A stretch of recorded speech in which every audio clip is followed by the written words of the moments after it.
Hello, and welcome to the Bear Me Lie podcast. I'm your host, Technicality. And I'm your host, Ghostly. How you doing, Cal? I am doing wellish. How are you? We can accept wellish. I'm doing all right. I had a funny thing happen today. What? So, I'm a bringer of chaos. We know this. And so when you order food online and you can say who it's for, you can say, like, this burrito is for Technicality and this taco is for Ghostly, Mm-hmm. that kind of thing. I can't be a normal person and just put my name. So I just put something I think will be funny. And the people who I order food with know this. So when they see a weird name on an order, they're like, oh, it's theirs. And they just give it to me. It's great. But this came to a final, climax today. Because a very common name that I put, because I think it's funny, is Mothman. Because I think it's really funny to have Mothman ordering burritos, right? And one of my favorite restaurants, I almost always put Mothman under. And today, I ordered online and went to go pick up in the store. So I go to pick it up, and someone looks at me as I'm picking it up and says, "Oh my God, it's you." And I'm just like, "What do you mean, oh my God? Yeah, hi, who are you? Have we met? I've never met this person." They're the person who's had to write Mothman down into the printer at least 20 times. And do you know how they knew it was me? How? I'm wearing a Mothman t-shirt. I was finally caught. I walk into the store in a Mothman t-shirt, and I put Mothman down under my order, and I was walking out, and they're just like, "It's you. You're Mothman." And I'm Mothman. They figured you out. Oh no. I figured it out. Your But identity has been revealed. Apparently, someone's been having to put the things into the printer. It's not like an automatic system. I thought it was an automatic system, which is part of the reason I put the stupid names. There is somebody who has to type that out every single time I put Mothman. I once put the demon that lives under your bed and eats your toes. Someone had to write that down. That's amazing. That reminds me of the one time I asked for a drink order under Crowley, but they just messed it up completely and wrote Riley one time. It was very nice. We love Good Omens here. Good Omens is great. Mm-hmm. But I feel so bad for anyone named Rolly. And they were like, yeah, that's a name. Yeah. That's a name. I think putting in weird names really just brightens people's day as a whole, as long as you're not, intentionally trying to mess with the people. Especially, working in retail and customer service. People suck. Yeah. There's a reason we have a cryptid club. We have a cryptid support club because of how bad humans are. So yeah, I just wanted to share that because I thought that the people who listen to our show and you would appreciate how that story ended for me. That's lovely. I feel bad for the person I was with because the name was actually under theirs and I was with them and they were like, "Oh crap." It was more uncomfortable for the person I was with than for anyone else in the situation because they were like, "Oh no, I have to take accountability for this person." Sorry, my cryptid is just a little chaotic. Sorry, right my cryptid. Sorry about my cryptid. Anyway, what are we talking about today, Cal? We are talking about the Bear Lake Monster. Have you ever heard of this guy? Bear Lake? Mm-hmm. Yeah, I've heard of this guy. I haven't done much research on him, but he's definitely popped up in some of my cryptid books. So let's give a little information. Bear Lake, for reference, is a lake split by the Idaho-Utah border, close to Wyoming. So we actually have a multi-state cryptid today. So it gets to be in the local newspapers of both Idaho and Wyoming. Not Wyoming. Idaho and Utah. Because I can speak. What part of Utah? I'm assuming it's South Idaho. Yeah, southeastern Idaho, northeastern Utah. Alright, got it. The legend of the Bear Lake Monster started gaining popularity in the 1860s when Mormon settlers in the area started seeing it. However, like some of our cryptids in the past, this guy seems to have its roots in Native American folklore, in which they talked about a large creature that occasionally stole swimmers. So I'm not calling these the first sightings, though definitely is when it started becoming more known. The first written down sightings were in 1869 and were recounted by Joseph Rich, mostly secondhand. One of these stories describes the monster as being with 6 other smaller versions, so family-type cryptid. These smaller versions were roughly the size of horses. Yes, Ghostly? I want to point out that this is in a Mormon area, and I can say this because I have Mormon family. That it's just a Mormon family. 6 kids? It's a small one. Just pointing that out. I'm just pointing that out. Just pointing it out. That's all I'm saying. Another one of these stories described it as snake-like and, quote, faster than a locomotive. Though, unfortunately, Rich, the one who submitted these to the newspaper, admitted to the accounts all being false. So, yay! Oh, come on, Rich. Yeah. You already have a bad name. Don't make things worse for yourself. And I forgot to mention this earlier. It was first written down because he submitted it to a newspaper to retell. Some interesting theories around why he did that was because of tourism. He actually owned a general store in the area, and if more people want to come see the monster, they're going to buy from the store. Fun little thing. However, there were more sightings after this. In 1871, 2 men fishing on the lake claimed to have seen a large cream-colored body by the surface near their boat. However, this was likely to be a fish, especially given the common descriptions of the creature. So, this is one of the odder ones. I will go ahead and speak really quick as someone in marine science. Yeah, probably. But here's the thing. We wouldn't have a show if people just assume things were fish. So we'll pretend it's not a fish. No. But that actually brings up the point of the creature's common description, because I only really go after this one because it doesn't match the description of the creature at all in terms of the other stories. There is disagreements on how this looks, but generally it's considered to be serpent-like and has been reported anywhere from 6 to 90 feet long. Most reports have it at around 40 feet, and even this number may be off given a large portion of the time people see it is while it is in the water, so only part of it could be showing. It's also described as having stubby but thick legs and grayish-green skin, usually with an alligator head, though it has also been described as with an otter, walrus, or cow head. Also, sometimes it's described as having spikes on its back, so that's cool. Otters, walruses, and cows are some of my favorite animals. And so I feel like this is a very, very good... I think I like this one. It's just the ghostly favorite animal cryptid.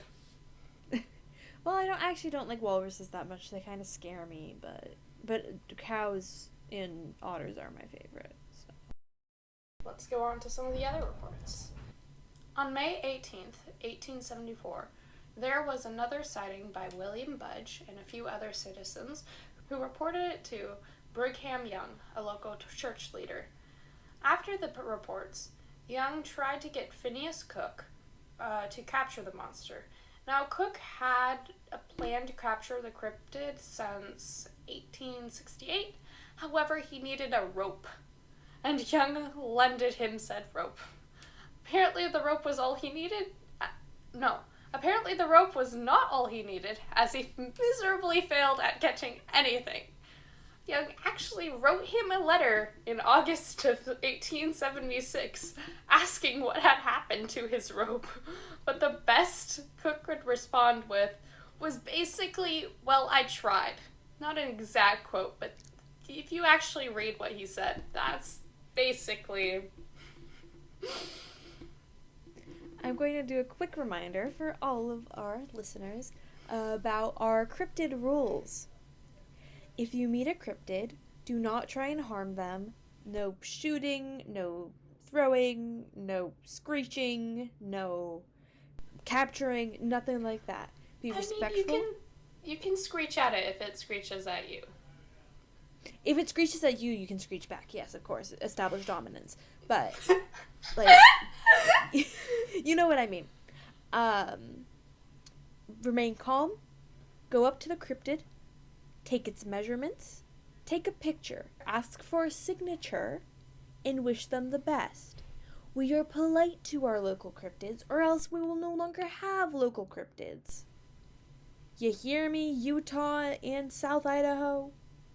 You hear me? Good. Now, going on with these sightings, in 1907 there was another report, this time made to the Logan Republican, a local newspaper, where it was reported to have attacked a horse, charging out of the water to grab it with its front feet and bite into it before disappearing back into the water. I don't blame them. Horses are mean. Damn! You really don't like horses. Horses? I've never had a good experience with a horse. Poor horses. Now, in 1961, Glade Miller reported his scout troop saw our cryptid on the lake, seeing a huge mass arise from the water and travel south for a few minutes before sinking back into the water. However, neither of the adult chaperones were with the children at the time, so it's doubtful that it's completely accurate. Still could have some credence. It's just very interesting. Moving on, in 1977, Mike Hayertz, or at least I believe that's how you pronounce that name, Hayertz. Hertz. Hertz, okay. In a story later recounted to his nephew, who was actually making a documentary on the Bear Lake Monster, was out on the lake one night with a few friends in calm water when a part of the lake, about 20 feet long and 2 feet across, started radiating large waves. The waves reached as high as the boat they were in, getting them close to capsizing. However, the ordeal was done in 3 minutes with no injuries or other things. Now, this account is iffy given his nephew was making a documentary. So you might have a bit of fibbing, but from what I've read about the documentary, it was actually pretty good at having different stories and disproving some and showing ones with evidence. It's not one meant to convince you the Bear Lake Monster exists or not exists, just provide information about it. So I feel like it has a bit more credence in that way. But also content is content. Yeah.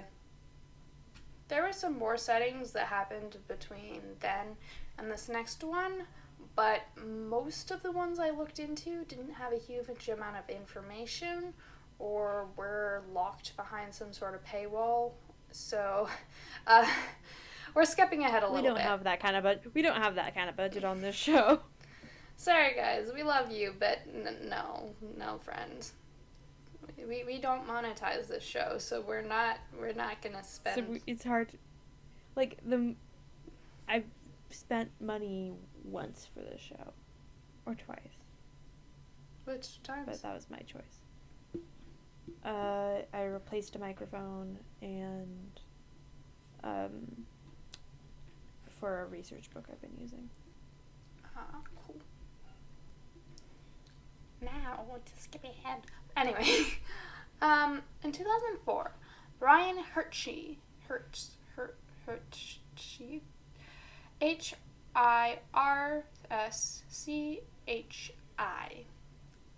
Hirsch. Okay. Brian Hirsch claimed he had seen the monster 2 years before while anchoring his pontoon boat. He saw 2 humps in the water around 300 feet out. The humps disappeared, and soon after, his entire boat lifted up, then was dropped down again as the cryptid charged up out of the water, roaring like a bull and diving back in. However, the authenticity of the sighting was also a bit iffy because it was right before tourist season, and Hirsch himself ferries tourists on his boat, which... I'm so tired of people lying about cryptids. Also, it's very odd that he only reported it now instead of, when he immediately saw it. So yeah, the credibility of this is a little bit silly. So that's all I have down for different individual sightings. There are many you can find. It's just both a lot and a little. You can find a lot of individual tellings, but most of them are like 2 sentences long. I saw a creature. Scared me. Isn't that all you need? Kinda. There are actually several interviews online you can find if you look up different sightings. I think in one of my sources it actually has a list of a bunch of different sightings that happened, and a few of the more recent names you can look up, and they'll have like 14 to 30 minute interviews. I will make sure those are linked in our description if you want to check those out. Mm-hmm. You know where that is. Go down below. You can actually also watch the documentary. I personally didn't have time, but that might give some extra insight if this podcast wasn't enough and you want to learn more. So here's the last little bits and bobs. For those of you who might think it's an alligator or crocodile, there are not any alligators or crocodiles outside of captivity in Utah, Idaho, or Wyoming. I was gonna say, like, they don't have either of those things. That's a completely different climate for those animals. They need warm climates. Idaho, Utah, and Wyoming are not warm climates. There is a fun little thing in Idaho called Ball Hot Springs, which actually hosts several alligators, I believe. But no, there have been like 2 found outside of captivity, and that was always someone had released one illegally. So, yeah, not those. Though there are snapping turtles in Wyoming, which would be interesting. Another little thing is some common depictions of the cryptid have it looking very similar to the Balasaurus isis, which, while originally thought to be a reptile, was actually discovered to be an ancient type of whale, though it is extinct. So, yeah. One of my favorite little things is it was voted that the name of the bear-like monster should be Isabella by a group of elementary students in the Raspberry Days Festival of 1996, which makes Isabella its official name. We need to let children name more horrifying monsters. Yeah, it's great. Just give it the cute little name. It's Isabella. That's so sweet. I love that. I feel bad imagine if they had a classmate or something named Isabella, and that's why they named them Isabella. That's just mean. And Another cool little bit. This isn't about the cryptid, but actually about the lake. The lake is, at for the very least, 250,000 years old. That's neat. Yeah, that's about it for our cryptid. Dang. Alright, I feel bad for them. People lying. Don't lie about cryptids. We need to add that to the cryptid rules. Don't make things up. It hurts their feelings. Now, time for the closing. I forgot how this works. Okay. Closing comment. This is really like your number one thing you do on the show is closing comments and cryptids. So, for this cryptid, I think needs a bit of therapy. Kind of committed a few murders. Killed horse, sheep. Well, sheep were one of those stories I didn't really get into. And also people, like, just kill. But other than that, it's just a great cryptid all around. I mean, if who you wouldn't want to love come it? to cryptid support, come to our cryptid support group. We actually have, I believe that this week we have Nessie as our guest speaker. So. Ooh. We haven't actually covered Nessie yet. We haven't actually covered No, but Nessie. remember they just volunteered to do a guest speak. Oh, yeah, I forgot about that. Anyway, thank you so much for listening to today's episode of the Bury Me Alive podcast. As a reminder, I'm your host, Ghostly. And I'm your host.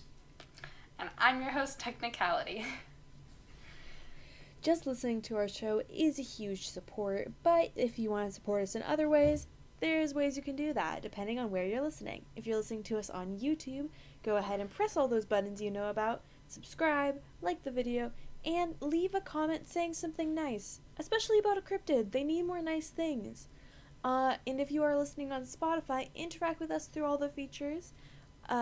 They recently changed it, so I don't know all the features, but apparently you can comment now, so comment something on this episode, interact with us through our Q&A and poll features, because we like hearing your guys' silly little thoughts, and make sure you rate the podcast so that way more people see our silly little thoughts. We hope to hear and see you guys again sometime soon. Goodbye!